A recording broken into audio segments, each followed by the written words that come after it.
guys, hello my lovely people. So welcome to today's episode on the man's guide. So on today's episode on the man's guide, I'll be talking about menstrual pain, which is also called dysmenorrhea. So let me really appreciate the people who subscribe to my channels. I have 52 followers, and those who are actually following me too on my Instagram page. I have 1,330 something followers. Well, my YouTube have 52 subscribers rather. So on today's episode, like I said, we'll be discussing about menstrual pain, which is also called dysmenorrhea. I'll be breaking out my points into 5 sections. We have the introduction, we have the definition, the types of menstrual pain, the causes of menstrual pain, and the treatment. So now coming down straight to the introduction, what is menstrual pain? Well, let me first actually start defining what menstruation is. So coming down to Nigeria as of today, we have many cases of people who have menstrual pain. We have thousands of ladies who have menstrual pain. If you're a guy, if you've not heard of menstrual pain, I'm very sure you should have heard of menstrual pain before. So menstrual pain is rampant among ladies of nowadays. So today I'm talking about the causes of menstrual pain, how we can treat menstrual pain. So now coming to the definition, menstruation. So let me talk about menstruation before we go to the pain. So menstruation is a periodical occurrence that occurs periodically each month, once a month, within 3 to 5 days. In some cases we have 3 to 7 days. It occurs as a result of the uterus contracting to shed its lining. So this is what causes menstruation. It is the uterus contracting to shed its lining. So now there are some hormones in the body. We have several hormones, understand. Now these hormones are called prostaglandins, the hormones responsible for the uterus shedding its lining, contracting to shed its lining, is called prostaglandin. So this hormone is raised in the body level before menstruation. Now coming down to menstrual pain, how does menstrual pain come into existence? Now the hormone called prostaglandin, when it is raised, in some situations it is being secreted at it is being over secreted in the body at the higher level. So instead of it to reach the normal sequence of secretion, it is being secreted more than it should be secreted. So when it is being secreted more, the uterus contracts and it causes pain and inflammation of the uterus. So I hope you've digested that part of the definition of menstruation and menstrual pain. So now coming up to the types of menstrual pain. We have 2 types of menstrual pain. We have the primary menstrual pain and we have the secondary menstrual pain. Now the primary menstrual pain, the difference between the both of them is that the primary menstrual pain occurs in people before and in the period of their menstruation. So it occurs before and during the menstrual period, you understand, during the menstrual section. While the secondary menstruation, menstrual cramps or menstrual pain, occurs as a result of what secondary dysmenorrhea occurs after some period of time, or after some years. Like, let me explain this. Like, a person, an individual, has had normal menstrual periods before, with no pain, with no inconvenience, with no inflammations. Then after some point in her life rather, she starts finding out that she starts having menstrual cramps. I know of some ladies like this. The early years of their life, they don't have menstrual pain. They are even like, how would you have menstrual pain? Does menstrual pain exist? But later they find out that they start getting this menstrual pain. So the causes of this secondary dysmenorrhea is can actually occur as a result of a medical condition or a disease, and sometimes it is normal. It can be as a result of hereditary factors from our family, or maybe one of our descendants actually have this dysmenorrhea. So now coming down to the causes of menstrual pain. So on my part, I actually divided the causes of menstrual pain into two, so it's more easier for us to grab. So now the first cause is environmental or hereditary factors, while the second cause is actually as a result of medical condition and underlying diseases. So now coming down to the environmental and hereditary factors, I have 7 causes, 7 things that can actually cause dysmenorrhea. Don't let us forget, menstrual pain is also called dysmenorrhea, menstrual pain. Like, I want us to be, understand, light in our community, to be well learned, to be well informed. So now this is why this show is actually created for me to make life easier for people, for me to make people know more, to bring more information to you guys. So now coming down to the causes, there are 7 environmental causes and hereditary causes. The first one is when you are under the age of 20. When an individual is under the age of 20, the person might actually still actually have menstrual pains and menstrual cramps. You know, there's some things that parents will tell their children with age, with time. You understand, you have to grow this thing again. So now the second point is smoking. When people tend to smoke a lot, so smoking can actually cause menstrual pain. Another factor is coming from a family with that has the, you understand, this hereditary factor of having menstrual pain in their family. So if you come out from that kind of family that they have histories of having menstrual pains, you might have menstrual pains. So dysmenorrhea shouldn't be something that you should be unfamiliar with. Then we'll talk about the ways you can cope with yours and how you can treat yours. So don't be scared or something like that. So now coming down to the fourth point, when a person has never had a baby before, a person can have menstrual pain. Like my mom now, she said when she was young, she had menstrual pains because sometimes before I actually had menstrual pains too, and I just started my menstruation, but now my menstrual pain has gone, thanks to God. So as I want to share my knowledge with people. So my mommy said she had menstrual pain when she was younger, but now when she has given birth to all of us, she did not have menstrual pain again. So when you have never had a baby before, you can actually have menstrual pain, but that does not mean you should not go and get pregnant. You should not be giving birth to children because you don't have menstrual pain again. That is absurd. You understand? So now coming on to the fifth point, when you have heavy bleeding, like you tend to have heavy flows, you understand, you can also have menstrual pain. And the last but not the least, when you started your menstruation earlier, like you had the early menstruation at the age of 11. Understand? Some people started that they reach puberty very early. You know, some people like that very, very early. Understand? 8 years old, 10, 11. What happened, sister? All is well. So I said 7 points. So let me be giving out this last point. When you have irregular periods, like your period may start from the 23rd of this month.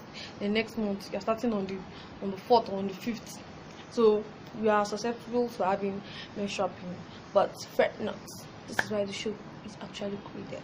So now coming down to the medical conditions, you understand, the medical causes, the underlying medical causes and diseases that can cause menstrual pain. So number 1.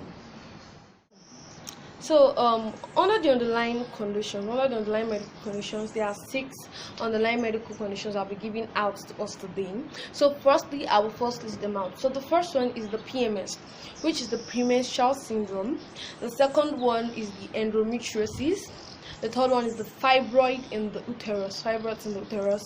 Then we have the fourth one, which is the PID, which is the pelvic inflammatory disease.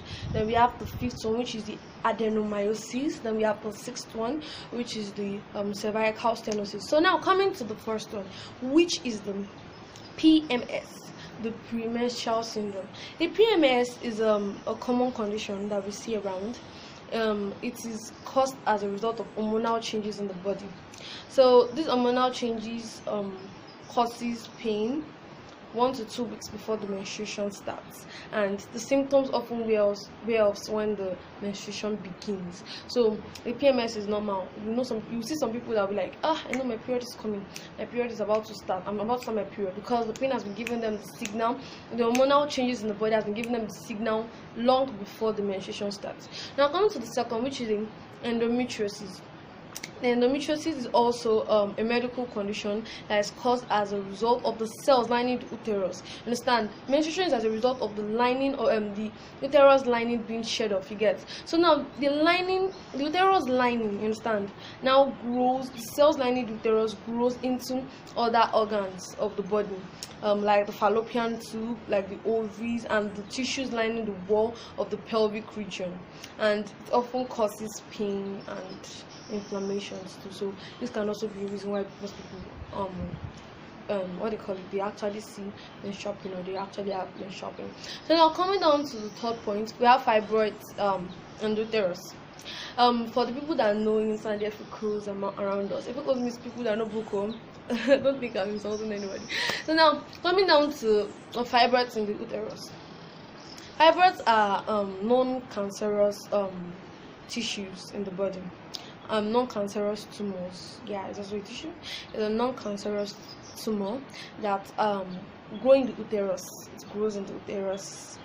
Fibroids can grow anywhere, but this fibroids in the uterus grows in the uterus, causing pressure on the uterus, and as it causes pressure, it causes pain in the process, inflammation and pain. So now coming down to the fourth underlying medical condition, we have the PID, which is the pelvic inflammatory disease. This pelvic inflammatory disease as a result of inflammation in the pelvic organs like the fallopian tube, the ovary, and the uterus itself. So now these inflammations of these organs, you understand, it causes pain during menstruation. So it is even advisable for us, like if somebody actually have this disease, to go and treat it. So this PID can also be a cause of menstrual pain.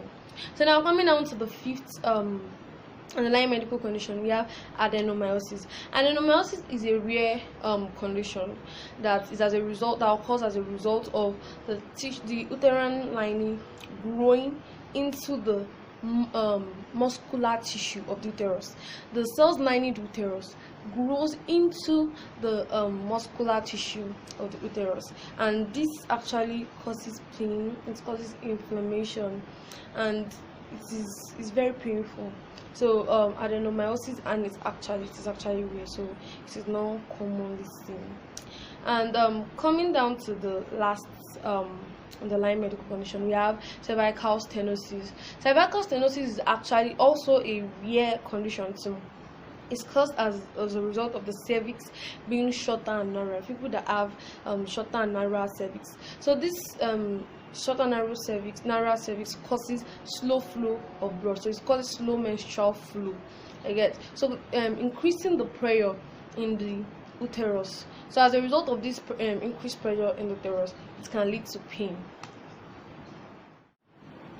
So I hope you all understood the causes of menstrual pain, of dysmenorrhea, and if you have any problem with what I've explained, please you can drop your question in the comment section below. When we go through towards the question time, we do have question times, and I do post them mostly on my Instagram page.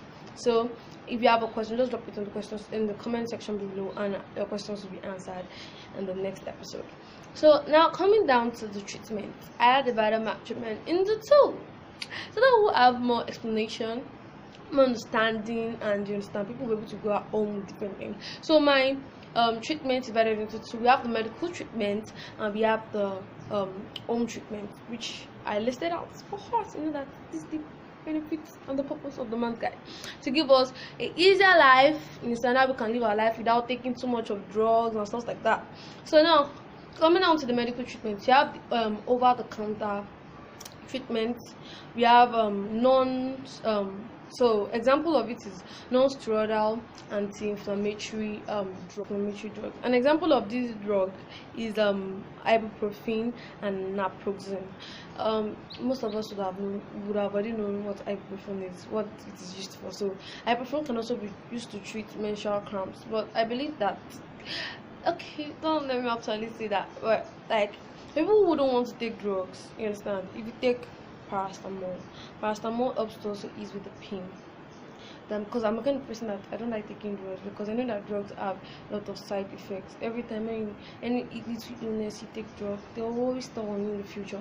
So now coming down to another point of medical treatments, you can have massaging your body with essential oils. Like example is lavender. You can use lavender oil. This can also be home treatment, but most times it is a therapist that can actually do this for you, because the therapist know where to touch. But if you can also watch the video, probably I should be dropping a video on it, or maybe we should just go to a therapist, because I don't know which of it, because okay, I'll look into it. So this massaging your body with essential oils requires you to press some parts of your abdomen, while the therapist actually touches and massages the parts of your body. Understand? Like your lower back, the abdomen, because during menstruation it's normal for us to undergo some pains, normal pains. Some people undergo some pains in the abdomen, in the lower back, in the pelvic region, and in the thigh.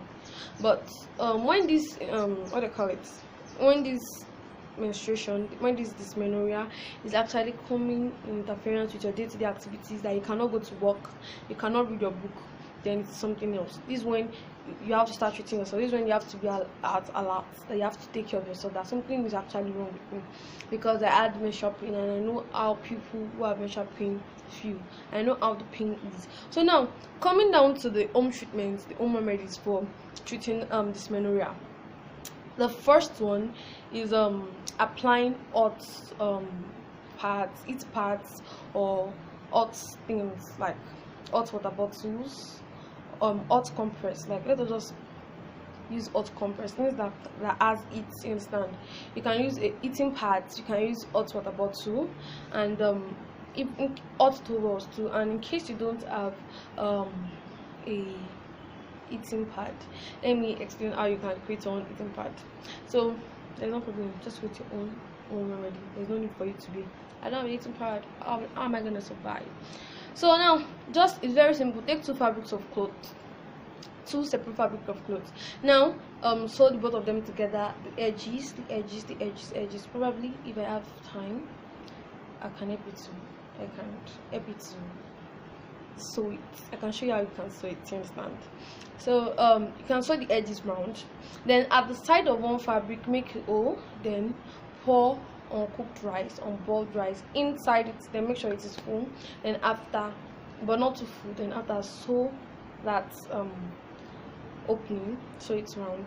Make sure it's closed. Then take the eating pad, the eating pad you've prepared, and put it in the microwave and make the uncooked rice to be hot, like at a degree of 40 degrees Celsius or 104 degrees Fahrenheit, because that's the normal temperature for you putting eating pads on your body. And when you bring out the eating pad from the microwave, make sure you cool it. But if you know you cannot get the perfect temperature at which you cool it, just wrap it around the towel about the cloth, and use it to apply it to your abdomen side, apply it to your lower back, and apply it to your pelvic region. And this eating pads, the reason why I prefer eating pads is because eating pads is like their functions, their uses is almost as the same as ibuprofen. So I prefer it than you should be taking drugs and consuming drugs every time. So another point is you taking enough water. I know that some people will be like the explanation I'm going to give right now, some people will be like what is she saying? But I assure you, I'm giving you quality information, and if you have a doubt, you can Google it out. There's no problem. So now coming to water, water helps to reduce or prevent painful bloating. Number one, it also helps to prevent water retention of liquid, you understand, by the kidneys, so that it will also prevent bloating, painful bloating. So when you take more water, the water that is being retained by your kidney to be flushed out, you take new water, and that's good. And make sure the water that you take is actually warm water, warm or hot water, because in taking warm or hot water, it helps to increase the blood flow. It allows easy blood flow around the skin, and it relieves the pain. It allows easy passage of blood flow. And the next point is taking a warm bath. Like, this is very important too, because if you don't have a eating towel, you don't have a eating pad, it's better for you to take hot water, soak yourself in hot water, enjoy the moment. It's just that you might be bleeding, so it's not for you not to sleep in the bedroom. So just have a warm bath, because it also helps to increase blood flow on the body and allow easy passage of blood flow, and your life will be easier. It's the fourth home treatment and home remedy. Have exercise. Exercise is very, very good in treating menstrual pain, and because exercise helps to increase the blood flow to the body. Then now coming to the fifth home treatment. The fifth home treatment is eating discipline. And people don't have discipline to what they eat, not knowing that these things they eat actually causes menstrual pains or menstrual cramps, or actually some reacts their body systems. So now, if you have menstrual pain, these are things you should watch out for. Things that you should, at least, even if you're eating them, you should reduce them by a great deal. The first one is fatty food. Make sure you reduce the amount of fatty foods you eat. Alcohols. If you're the kind of person that a lady like drinking alcohol, apart from menstrual pain, I advise you to even stop taking alcohol, because it can do a lot of damage to your body system. Then we have caffeine. People like us like this that we can read, you understand? And people like them too, they can read. I know them. Some people they can read paprika. Caffeine is the best hobby. At like that type of thing we like to take, you understand, stay awake. So it's a normal thing, but I would advise us to reduce our intake of caffeine. That's the third food you should actually watch out for. Carbonated drinks. People that can drink Pepsi, Coke, Africa, Fanta for life. We owe you.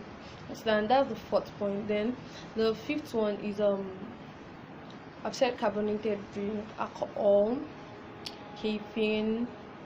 Okay, yeah, this is a very important point. Salty foods. So let us note salty food, because salty foods helps to increase bloating. All these foods that I've mentioned, they increase bloating, the rate of bloating. So once you start avoiding fatty foods, start avoiding caffeine, you start avoiding carbonated drinks, start avoiding alcohol, and also start avoiding salty foods for your own good, because it helps to like reduce the rate of bloating. So now coming to the last option, but not the least, option number 6. I think that's the last. Yeah, the last number. So now the last home remedy is food, healthy food. The reason I put this as last, because it's very, very important, so I can go into details about it. So now taking healthy foods is very important. Now these foods are foods that helps to relieve menstrual pains, and foods that helps to boost one iron level, one calcium level, one phosphorus level, and boost your health. Now the first food I would actually advise us to be eating, should take note of protein. It's very important. Also let us take a lot of fruits, leafy vegetables, because leafy green vegetables is very important, because during menstruation we tend to lose a lot of blood, and during the process we lose a lot of iron, because iron is present in the red blood cell, so we lose a lot of iron. So during this process, leafy green vegetables are well enriched with iron. So when we take this, it helps to restabilize our iron level in our body. And it's also important for us to take fruits, instant walnuts, almonds, pineapple, mango. Take all this type of food, because nutrients need to be healthy. All this type of fruits also helps to relieve what they call menstrual cramps. Now boron. So boron is also very important, because boron helps to increase the rate of absorption that the body have to phosphorus and calcium. It increases the body absorption of calcium and phosphorus. And you can find boron in avocados, peanut butter. You can find them in chicken peas. You can also find boron in bananas. So these are fruits whereby you can find boron. About water, you need to be hydrated at all times. So these are some fruits too that you can also take, some food you can also take to keep yourself hydrated. We have the cucumber, we have watermelon, we have lettuce. So keep yourself eating these things. Almonds, walnuts, you understand? Vegetables, a lot of vegetables, protein, fish, egg, chicken. Yeah, take a lot of chicken because that's good. And that's because it also helps to release and relieve menstrual cramps. And in case you are not around this food for boron, this fruit that contains boron, you can take boron supplements. Boron supplements too does the trick. So let us always eat all the food. Thank you and love you all. I love you all. And if you've not subscribed to my channel, make sure you do. Make sure you do. Make sure you do. I love you guys. I just love you guys so much because of your support so far. I love you so much. Thank you. Welcome to the Math Guide.